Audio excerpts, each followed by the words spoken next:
Welcome to this week's edition of In the Clubhouse with EMD Baseball. I'm Andy Kirikides, joined by my wonderful co-host, Keith Glasser. How we doing? Great. How are you? Good. The House versus NCAA hearing took place yesterday. We're filming this on April 8th. Took place yesterday in Northern California on April 7th. A lot of talk around the distribution of money, the length of time at which student athletes would be eligible for it, which for our intents and purposes is not all that impactful from a recruiting perspective. But the roster limits conversation came into play. There has not been a clear resolution, but I think going into this, much of the anticipation was that we're going to be going to 34 for Division I this fall. With the anticipated date for marking your 34-man roster as December 1st with a potential fall roster cap of 38. All of that, as we've stated in previous podcasts, is still TBD. Has been talked about at the ABCA convention with the rules committee. People have weighed in with their opinions on how it should move forward, but it seemed like we're going to go to 34 this upcoming fall, and that would be the roster limit moving forward. The result of this hearing is that, and it was one of the main points that the judge presiding over this case had requested, that the lawyers go back and do a little bit more work on what this might look like, and she had suggested possibly kind of tiering the roster implementation. So I think that was probably the big takeaway here, and that there's potential for this to be a little bit of a slower burn to get to that 34 than we had originally anticipated. But once again, I don't think anything has been determined. I think they're going to be coming back together either in a week or 2 weeks with some improved language around a few specific points, which one of which was the roster limits. So, what are your thoughts on this, Coach? Yeah, I think not that it was a big nothing burger, but I think the one thing that was, I guess I don't want to say eye-opening, but I think that you have to keep in mind that it's not just baseball that this is surrounding, right? It's all sports in NCAA. So, 40 to 34 in baseball is, it's a decent number of guys. Again, we're only one recruiting cycle away from having been at 35 for a very long time. So it's not like you're taking a step back too far, but there are other sports that a couple of the articles I read, like cross country, they keep like 30 right now, and they're going to 17. That's a substantial cut in a roster. For my non-math people out there like me, that's almost 50% of your roster is being cut. So that's a substantial amount of guys. That'd be like going from 40 to 20 in baseball, obviously. So I think a lot of the things that the judge, she seems to be worried about is if that, not specifically in baseball, but in some of these other sports where there are massive roster cuts, what is that doing to student athletes in those sports? Which I think is a fair question to ask, given the gravity of what all of this is, right? So, I believe they're meeting again next week. With a lot of the stuff I read about, kind of trying to figure out what the roster thing looks like. And I think that, it could be a gradual thing, right? Like it seems like that might be what they're going to do, or they're going to quote unquote grandfather them in, where if you are going to be on the roster in the fall of this year, like you're on the roster until subsequently you either remove yourself or whatever. But like going that whole next recruiting cycle is when your rosters are going to have to get trimmed down to, whatever number that is. So if it's baseball, maybe it does stay at 40 for another 4 years. But come 2026, 27, 28, 29, 2029, 2030, like you're at 34. I don't know what that really is, what that's going to do to recruiting. I don't know what it's a whole It's a wild kind of concept to think about if we're just going to grandfather people in, because the transfer portal is not going away, which would then mean that it's just going to be a free for all in the transfer portal for another 3 or 4 years into a whole recruiting cycle until we get to 34. I do think that probably in baseball and some of these other sports, they would prefer if we just ripped the Band-Aid off and went right at it and just went to 34 and said, let's just do it now instead of trying to kick the can down the road for another 3-4 years. This is a completely different, this is uncharted territory. And I do think part of it too, in a lot of the confusion, it can lie with there's different rules in different jurisdictions when it comes to NIL money and stuff like that. Like there's state level rules. I know tomorrow they're going to Capitol Hill in DC to lobby for federal help in this because they want some federal statutes to be able to kind of say like, all right, federally, this is what's regulated so that we can kind of go over the states from that standpoint. So like there's still a lot that remains to be seen. With this, I think the roster thing is just getting a little bit more convoluted with after reading everything that came out yesterday and today, that it could be, we could grandfather people in. It could be a slow burn to get to 34. It could be, who knows? Maybe it's like you're going to be at 39 next year and then 38, then 37, then 34. I don't know what that looks like. This is all conjecture in my mind, but there's a ton of different ways they can do this. And I don't necessarily know if any of them are clean. You know what I mean? It's even if you rip the Band-Aid off and go to 34, it ain't going to be clean. Right, like you're talking about getting rid of 6 roster spots right now at the Division I level, and then if it's a slow burn, 1 or 2 a year for the next 3 or 4 years, like it's still kind of the same, muddled mess that we're in from a transfer portal standpoint. So, I don't know what the correct answer is. I ultimately think that they're going to try to do, what's best for the interest of the student athlete, which I think is the right thing to do. And I think the other side of it is that a lot of people are getting jammed up from the standpoint of, this is affecting incoming student athletes where, we've seen that, right? Like we saw people get dumped in the fall anticipating 34 for next year, but I think you can make the argument that if this went to 34, coaches are going to look at their roster right now as a whole and be like, where can we trim down to get to 34? Like we might really like our incoming freshman class and we can get into the portal and get 3 or 4 more guys because we know how active we can be in it with this year. And you might be talking about, juniors who are going to be, rising seniors, rising juniors, rising sophomores that are getting cut on programs because they just don't see it as a viability for them over the course of the next 1, 2, 3 years. So, hey, let's just hit the reset button now because we have to go to 34 and we'll get rid of these 4, 5, 6, 7 guys, and the portal is going to be full of players we can fill from there and from the junior college ranks to get our program to where we want it to go. So I don't necessarily think that it's just going to be incoming players that are affected. I think there's going to be a substantial amount of players who are currently on rosters that can be affected by this ruling as well. Yeah, I would actually argue that there'll be more current rostered players that are going to be affected by this than there will be incoming freshmen. I think some of the pain has been felt by kids already this past fall, specifically from a baseball perspective.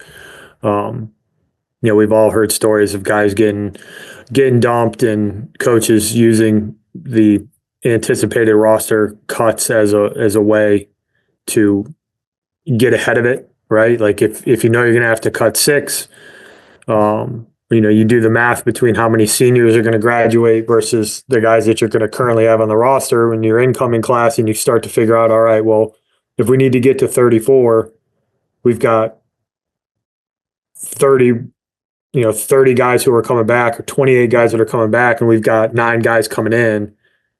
We're at 37. 3 of those high school guys probably have to go. Right. And so some coaches have chosen to take that route. And there's going to be a lot of guys that if they do go to the 34 this fall, there's going to be a lot of guys who are on rosters right now that will not be on rosters, right? And the other kind of elephant in the room with this is that there's 40-man rosters, but go and look at some of the rosters online.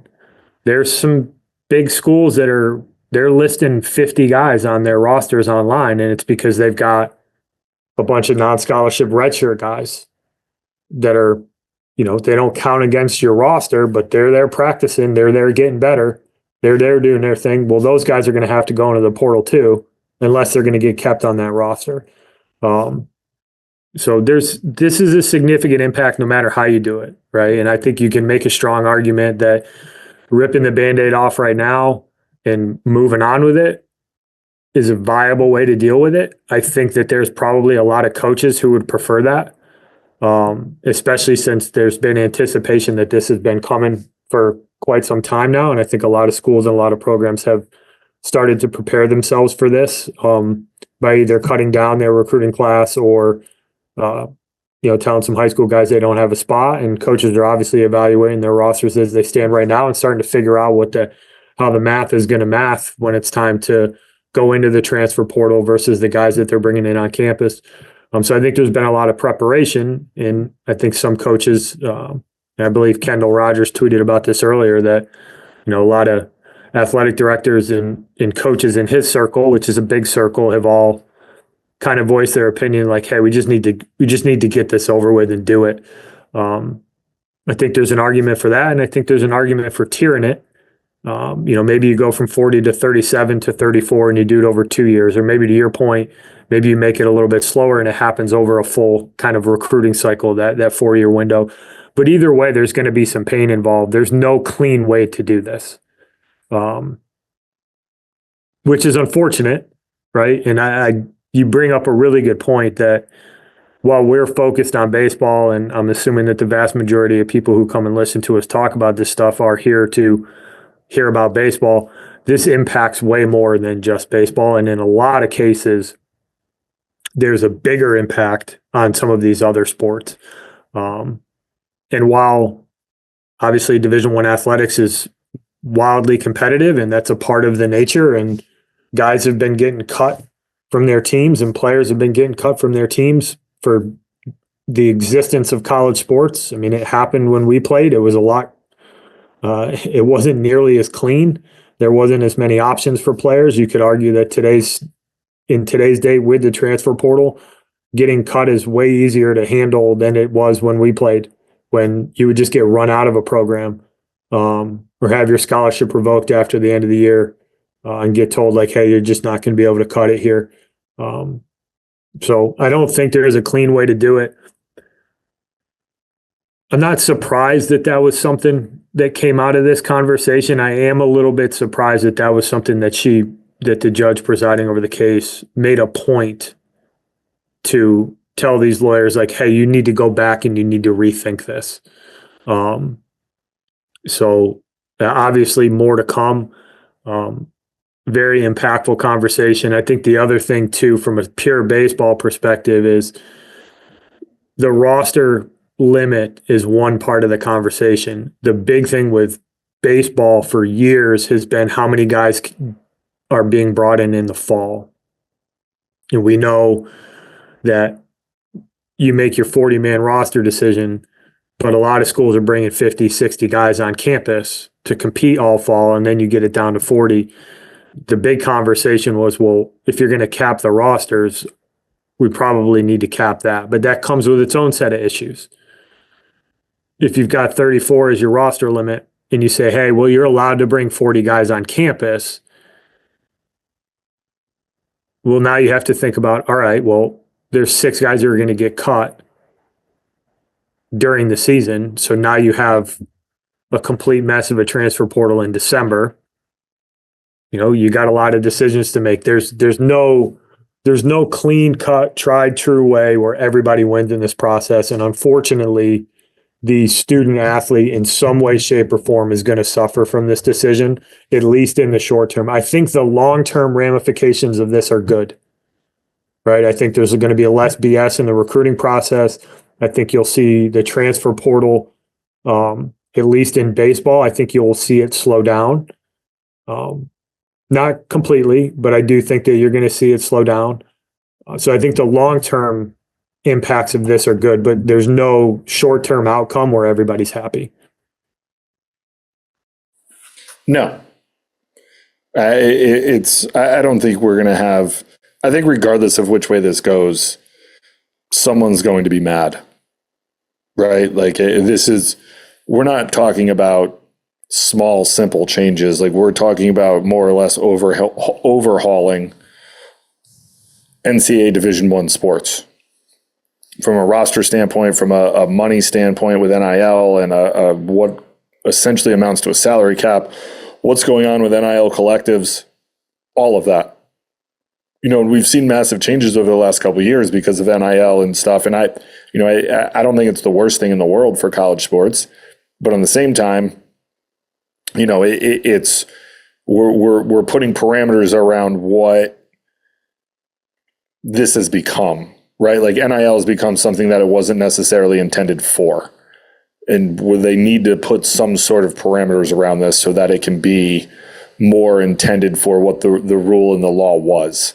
So regardless of what it is, with NIL money, with quote unquote salary caps, with, roster limits, the like, you're not going to make everyone happy.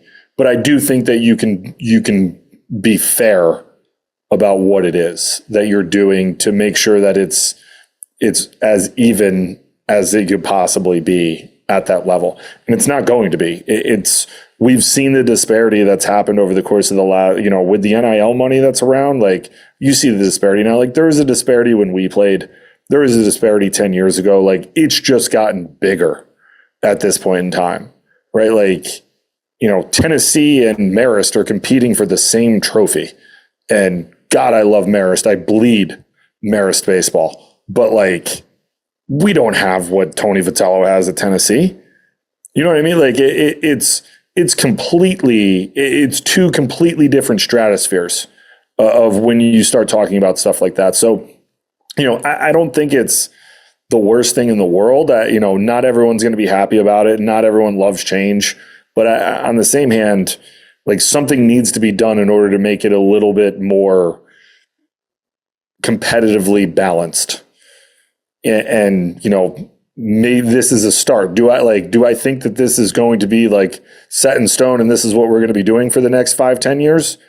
No, like they're, maybe with the money part of it, but they're going to go back and probably, try to adjust some of this stuff. It's a starting point for what it is that they need to do in this new era of college sports.